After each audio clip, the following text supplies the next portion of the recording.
সবাই বলে যায় দিন ভালো আসে দিন খারাপ। এই কথাটা কিন্তু সত্যি, যে দিনটা চলে যায় সেটা কিন্তু ভালোই যায়। তবে সামনে যে দিনগুলো আসে আমরা কেউ জানি না সে দিনগুলো আমাদের কেমন কাটবে। তবুও প্রত্যেকটা দিন নতুন কিছু আশা নিয়ে আমরা কিন্তু একটা দিনের সূচনা করি। যাই হোক, দেখতে দেখতে আবার একটা বছর আমরা পার করে ফেললাম। এই তো আর কয়েকটা দিন পরেই নতুন বছর পড়ছে। সবাইকে আগাম শুভ নববর্ষের শুভেচ্ছা জানিয়ে দিলাম। আচ্ছা, চলো, অনেক গল্প অনেক কথা হবে তোমাদের সঙ্গে, তার আগে নিজের পরিচয়টা দিয়ে নিই। নমস্কার, কেমন আছো সবাই? আশা করছি সবাই ভালো আছো, আর আমরাও বেশ ভালো আছি। আমি রিমি। আজকে আমার আরও একটি নতুন ব্লগে তোমাদের সবাইকে অনেক অনেক স্বাগত জানাই। এখন ঘুম থেকে উঠে চোখ খুললেই না ঝকঝকে রোদ উঠে যায়। এই রোদটারই কদর ছিল এই তো কয়েকটা দিন আগে যখন শীত ছিল।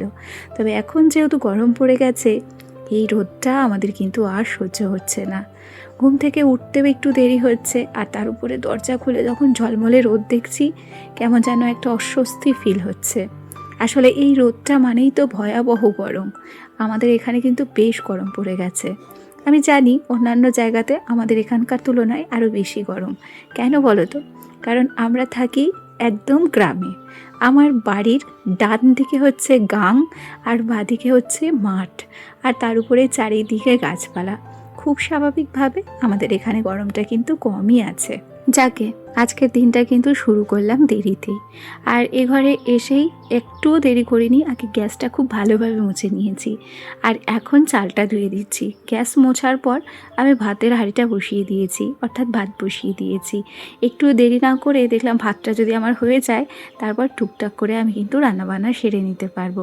সোনার জন্য খাবার দাবার করতে হবে, তারপর রয়েছে নিজের জন্য এক কাপ চা করা। জানো, বেশ কিছু গাজর, আমলকি, বিট আরও অনেক কিছু ছিল আমার ঘরে।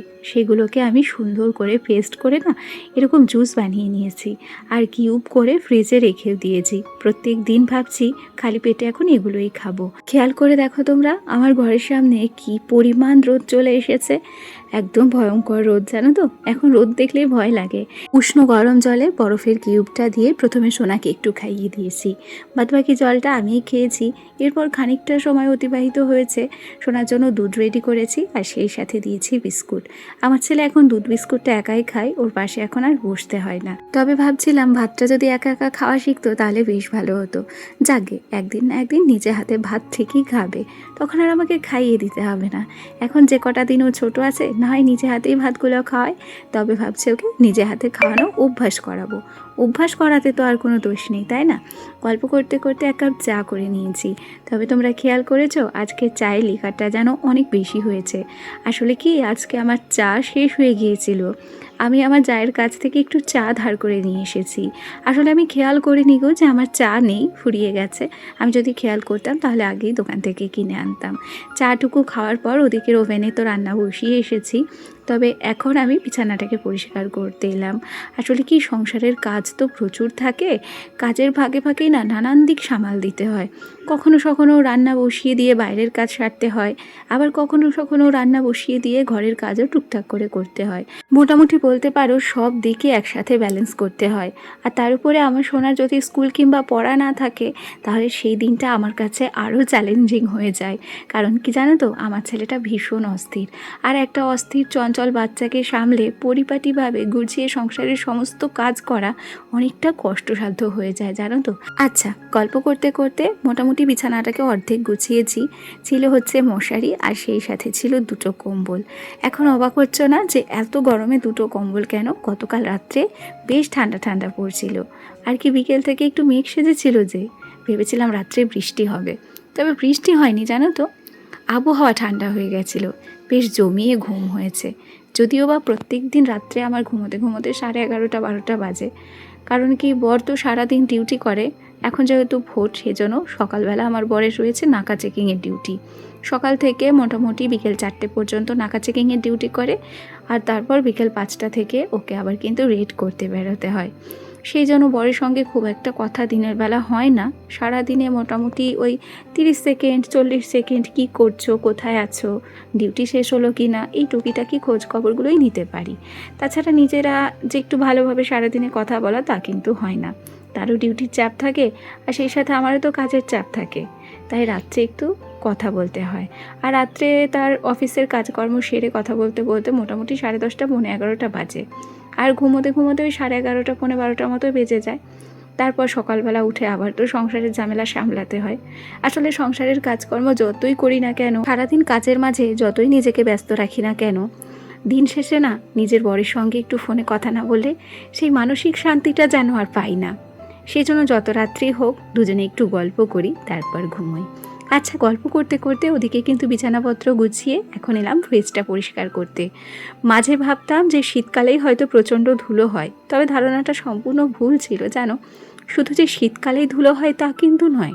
যেহেতু আমার মাটির ঘর, সুতরাং ধুলোর সঙ্গেই আমাকে থাকতে হয়। শীত হোক, গরম হোক কিংবা হোক বর্ষা, এই ধুলোবালির সঙ্গেই আমার সংসার। তাই ফ্রিজটাকে আজ বেশ কয়েকদিন পর আমি পরিষ্কার করলাম। আমার ফ্রিজে কালো কালার তো খুব একটা বেশি নেই, তবে যেখানে যেখানে কালো কালার রয়েছে সেখানে সেখানে ধুলোর স্পট আমি বেশ ভালো করে বুঝতে পেরেছি। আজকে গল্প করতে করতে ফ্রিজটাও বেশ ভালো করে মুছেছি, তবে ফ্রিজের ভেতরটাকে একদিন সময় নিয়ে পরিষ্কার করতে হবে। ওদিকে আমার সোনাকে পড়াতে আসবে, সেই জন্য ঘড়ির কাঁটায় মোটামুটি বাজছে এখন 11:30।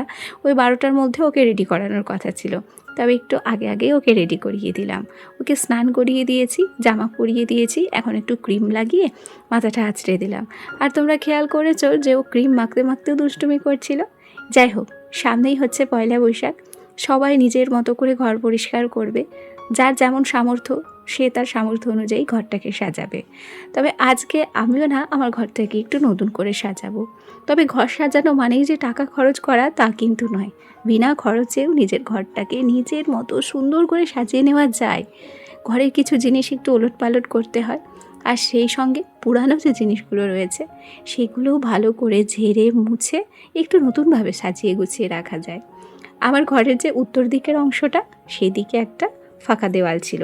সেই ফাঁকা দেওয়ালেই না আমি দুটো তক্তা বিটিয়ে নিয়েছিলাম আমার বরকে দিয়ে, আর সেই তক্তা দুটোকেই আমি নিজের মনের মতো করে সাজিয়ে রাখি। উপরটাতে দিয়েছিলাম একটা কালারিং পেপার, আর নিচের ছোট্ট তক্তাতে দিয়েছিলাম একটা ম্যাট। আর এই জায়গা দুটোতেই আমি আমার ছেলের কসমেটিক্স থেকে শুরু করে, ছেলের কসমেটিক্স আর কি, ওই বেবি ক্রিম, বেবি অয়েল, হয়তো একটা সানস্ক্রিন রয়েছে, এগুলো একটু সাজিয়ে রাখি। আর সেই সাথে টুকিটাকি কয়েকটা শোপিস রয়েছে, আর রয়েছে হচ্ছে কয়েকটা জিনিস যেমন মাটির জিনিস, সেগুলোকে সাজিয়ে রাখি। আসলে ঘর সাজিয়ে রাখতে তো সবাই চায়, তবে সবার যে ভালো ঘর বাড়ি হয় তা নয়। তবে আমার না টিনের ঘর বলে কোনো আফসোস নেই, কারণ আমি জানি যে আমার এই টিনের ঘরটাকেই আমি নিজে হাতে সাজিয়ে গুছিয়ে একদম মনের মতো করে নিয়েছি। পাকা ঘর আজ না হয় কাল হবেই, তাই বলে কি নিজের টিনের ঘরটাকে সাজিয়ে রাখতে পারবো না? নিজের টিনের ঘরটাকেও মনের মতো করে আমি সাজিয়ে রাখি, জানো তো। এখানে তোমাদের সঙ্গে গল্প করতে করতে আমি পুরো তক্তাগুলো মুছে নিয়েছি, সেই সাথে টিনের দেওয়ালগুলোকেও ভেজা কাপড়ের সাহায্যে বেশ ভালো করে মুছে নিয়েছি। আর তারপরে যে সমস্ত ছোট ছোট জিনিসগুলো দিয়ে এই তক্তাগুলো সাজানো থাকে, যেমন ছোট ছোট ফুলদানি, তারপর শোপিস, মাটির বরবউ, এগুলো দিয়ে আবার নতুন করে সাজিয়ে রাখবো। এই বরবউটার বয়স এই বৈশাখ মাসে 2 বছর হচ্ছে। আর এই ছোট্ট ফুলদানিগুলো দেখছো, এগুলোর বয়স হচ্ছে 3 বছর। ছোট ফুলদানিটা কিনেছিলাম মাত্র 20 টাকা দিয়ে। আসলে বৈশাখ মাসে তো আমাদের এখানে সিদ্ধেশ্বরী মেলা হয়, আর সেই মেলাতে না প্রচুর সুন্দর সুন্দর জিনিস পাওয়া যায়। সেখান থেকেই টুকিটাকি করে জিনিস কিনতে কিনতে ঘরটাকে কিন্তু সাজিয়ে নিয়েছি। খেয়াল করে দেখেছো, আমার কিন্তু ঘরটা সাজানো একদম কমপ্লিট। কেমন লাগছে গো এই সাইডটা, কমেন্ট করে জানাতে ভুলো না। চলো আজ তবে আসি, কাল আবার দেখা হবে, টাটা।